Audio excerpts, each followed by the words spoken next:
வெற்றிவேல் முருகனுக்கு அரோகரா. சைராம் வணக்கம். நான் மாரியம்மா சரவணன் பேசுகிறேன். நம்ம வீட்டில் வரமகாலட்சுமி பூஜையை நான் எப்படி செய்திருந்தேன் அப்படின்னு தான் உங்ககிட்ட நான் இன்றைக்கி பகிர்ந்துக்க போகிறேன். அம்பாலோட அனுகிரக ஆசீர்வாதம் எந்தளவுக்கு பரிபூர்ணமாக கிடைச்சிது அப்படின்றதும் என்னால் முடிஞ்ச தாம்பூலம் வச்சு கொடுத்தப்போ யார் வந்து வாங்கிக்கிட்டாங்க அப்படின்றத உங்ககிட்ட நான் பகிர்ந்துக்க போகிறேங்க.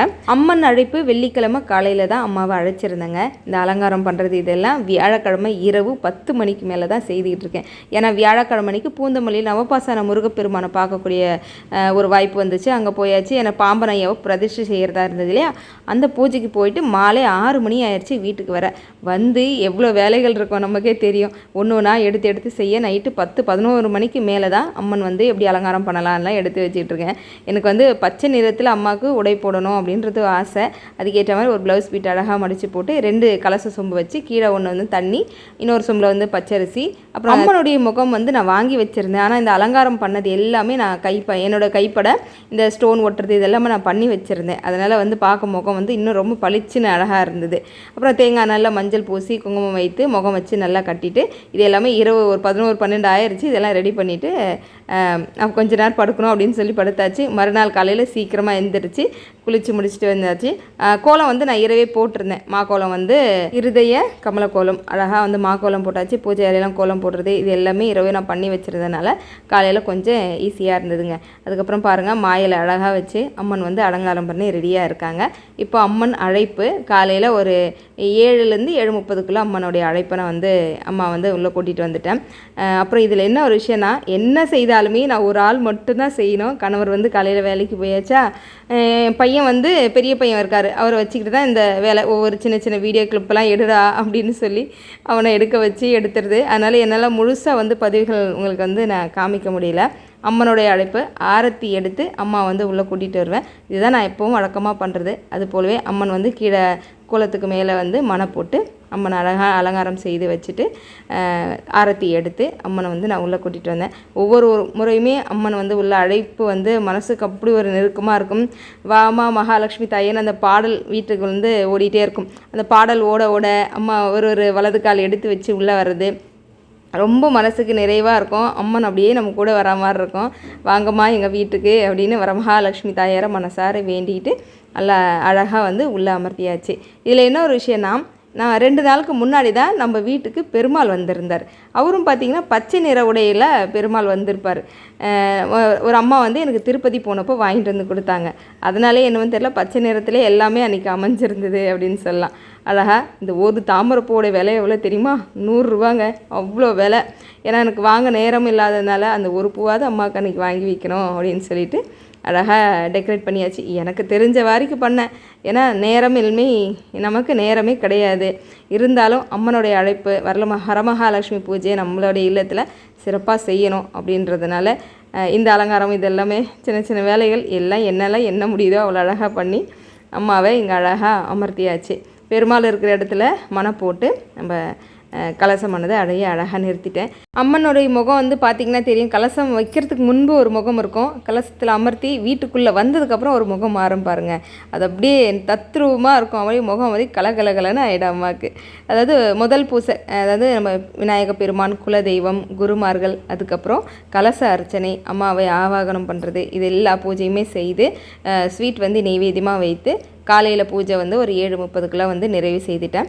அதற்கு பிறகு கல்கண்டு சாதம், சுண்டல், பாயசம் இதெல்லாம் செய்து ஒரு 10 மணிக்குள்ளே வந்து ஒரு 9 மணி போல் வந்து ஒரு நைவேத்தியம் செய்து அப்போது ஒரு பூஜையானதை செய்து முடித்தேன்.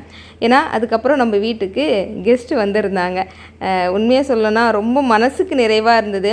நம்ம வீட்டு பக்கத்தில் வந்து அதிகமாக வந்து நிறைய பேர் வரமாட்டாங்க இங்கே பூஜை தாம்பூலம் வாங்கிறதுக்கெலாம் அப்படின்னு மனசுக்குள்ளே ஒரு வருத்தம் இருந்தது. ஆனால் நான் என்னால் முடிஞ்ச தாம்பூலம் வந்து ரெடி பண்ணி வச்சுருந்தேன். ஒரு சில்வர் மயில் போட்ட ஒரு தட்டு வாங்கியிருந்தேன். அப்புறம் வெத்தலைப்பாக்கு, ஒரு ஸ்வீட்டு, அதுக்கப்புறம் 22 ரூபா காயின் வந்து வச்சுருந்தேன். அதாவது 222 அப்படி வச்சுருந்தேன். அப்புறம் வளையல், நம்ம அர்ச்சனை செய்த குங்குமம், விபூதி இதெல்லாம் என்னால் முடிஞ்சது அப்படின்னு சொல்லி போன முறை பார்த்திங்கன்னா ஒரு 3 தட்டு வச்சேன். இந்த முறை ஒரு 5 தட்டு அப்படின்ற மாதிரி வச்சு மஞ்சள் குங்குமத்தோடு ரெடியாக வச்சுட்டேன். பூ மட்டும் அதுக்கப்புறம் வச்சுக்கலாம் அப்படின்னு சொல்லிட்டு.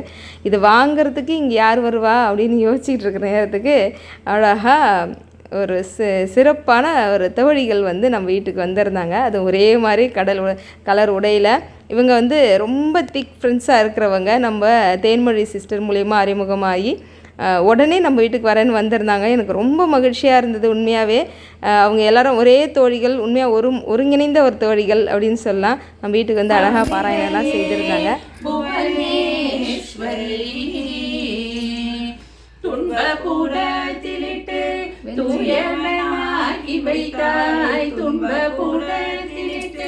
தூயவனாகி வைத்தாய் தொடர்மாயம் நீக்கி பிறந்த பயனை தந்தாய் தொடர்ந்த முன்மாயம் நீக்கி பிறந்த பயனை தந்தாய் அன்பை புகழ்த்தி உந்தன் கடலை காண செய்தாய் காசி விசாலாட்சி கருணாம்பிகையே தருணம் இதுவே தலை கூறுவாயம்.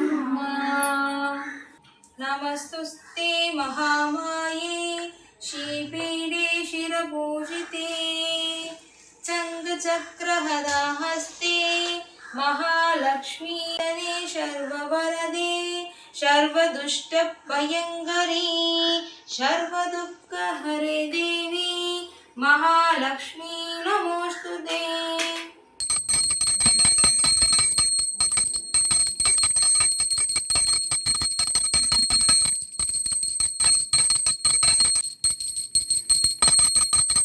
ரொம்ப நிறைவாக இருந்தது. எல்லோரும் சேர்ந்து பாராயணம் செய்து தீபதூபம் எல்லாம் காமிச்சு அவங்களுக்கு சாப்பிட்றதுக்கு எல்லாமே கொடுத்து தாம்பூலம் வந்து கொடுத்துருந்தேன். மனசுக்கு அப்படி ஒரு நிறைவாக இருந்தது. உண்மையாகவே நான் எதிர்பார்க்கவே இல்லை. அம்பாள் வந்து இந்த தோழிகள் மூலமாக வந்து அந்த மங்களப்பொருள் வாங்கிக்கிட்டாங்க அப்படின்னு சொல்லி ரொம்ப சந்தோஷமாக இருந்தது. அதுக்கப்புறம் மாலை நேரங்க, சரியான மழைங்க. உங்கள் வீட்டு பக்கம்லாம் எப்படி இருந்தது? விட்டா போதுன்ற மாதிரி இருந்தது. சரியான அடித்து விட்டுது மழை. கரண்ட் வேறு இல்லாமல் இருந்து அதுக்கப்புறமா நல்ல வேலை ஒரு 7 மணி போல் கரண்ட் வந்துருச்சு.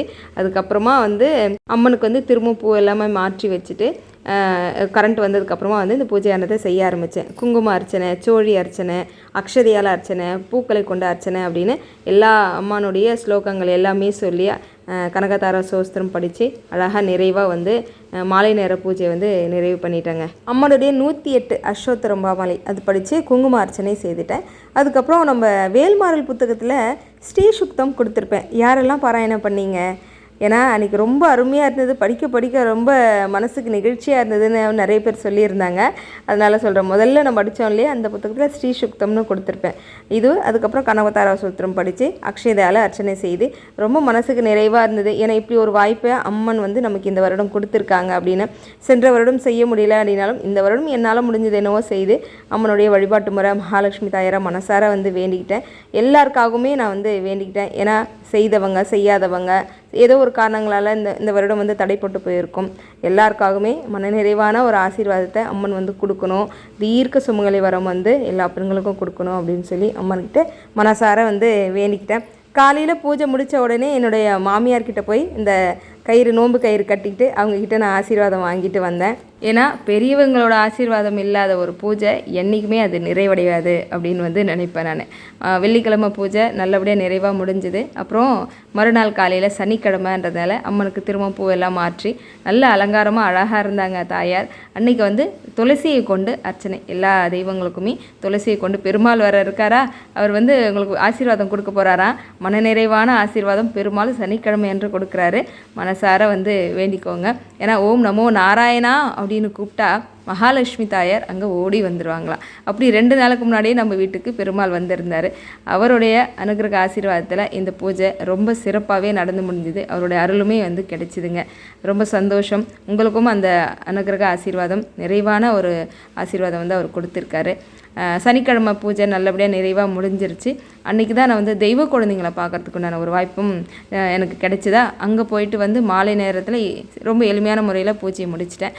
மறுநாள் வந்து ஞாயிற்றுக்கிழமை காலையில் ஒரு 7 மணி போல் அம்மனுக்கு வந்து பிரசாதம் வைத்து நெய்வேத்தியம் வச்சுட்டு தூப தீபங்கள் காமிச்சு அதுக்கப்புறம் புனர் பூஜையும் அப்பயே நான் வந்து செய்துட்டேன். நம்மளுடைய இந்த கலசம் அந்த தேங்காய் இருக்கு இல்லையா அதை மட்டும் அப்படியே எடுத்து கொண்டு போய் நம்ம அரிசி எடுக்கிறோம் இல்லையா அந்த பாத்திரத்துக்குள்ளே அழகாக வந்து நிறைவாக வச்சுட்டு தூப தீபங்கள் காமிச்சு அம்மாக்கிட்ட காலில் விழுந்து ஆசீர்வாதம் வாங்கிக்கிறோம். அதாவது எப்படின்னா நம்ம வீட்டில் இப்போது நவதானியம் நிறைஞ்சு இருக்கணும், நிம்மதி சந்தோஷம் ஆரோக்கியம் 16 செல்வங்களும் நிறைஞ்சு இருக்க நீ அருள் கொடுக்கணும் தாயேன்னு மனசார வேண்டிக்கிட்டு அம்மனை ஒரு 3 நாளைக்கு அப்படியே நீங்கள் வச்சிடலாம். அதுக்கப்புறம் இந்த நீர் வந்து அது உள்ளே போட்டுக்க காயின் எலுமிச்சம்பழம்லாம் எடுத்துருங்க. இந்த நீர் வந்து வீடு முழுக்க தெளித்து விட்டுட்டு ஒரு டப்பாவில் போட்டு ஊற்றி ஓரமாக வச்சுருங்க. தினமும் கூட நம்ம தெளிக்கலாம், வெள்ளிக்கிழமை தெளிக்கலாம்.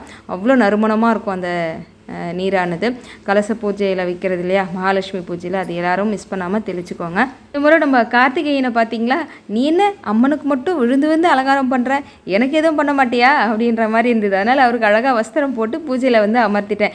ஏதோ ஒன்று குறையிற மாதிரி இருந்தது. நம்ம கார்த்திகேயனை கொண்டு வந்து பூஜையில் அமர்த்தினதும் ரொம்ப அப்படியே நிறைவாயிருச்சுங்க. ரொம்ப நிறைவான ஒரு வரலட்சுமி பூஜையை வந்து கொண்டாடிய ஒரு நிம்மதி இருந்துச்சு. நல்லபடியாக நம்ம வரலட்சுமி பூஜையினை என்னால் முடிந்தது என்னவோ அது செய்து அம்பாவை வந்து நிறைவாக வந்து புனர்பூஜனை செய்தாச்சு. இதே போல் நீங்களும் உங்கள் இல்லத்தில் வந்து செய்திருப்பீங்க. கண்டிப்பாக உங்களுடைய எண்ணங்கள் அடுத்த வருஷத்துக்குள்ளே எல்லாமே நிறைவேறிடும். இதை விட இன்றைக்கி நம்ம செய்ததை விட அடுத்த முறை இன்னும் சிறப்போடு செய்கிறதுக்கு அம்பாள் வந்து நமக்கு அனுகிரக ஆசீர்வாதம் நிச்சயமாக கொடுப்பாங்க. அந்த நம்பிக்கையோடவே நம்ம வந்து இந்த பூஜை முறைகளை நம்ம எடுத்து செய்வோம். செய்யாதவங்க கண்டிப்பாக அடுத்த வருஷம் செய்யறதுக்கு உண்டான ஒரு வாய்ப்பையும் அம்பாள் வந்து நமக்கு கொடுப்பாங்க.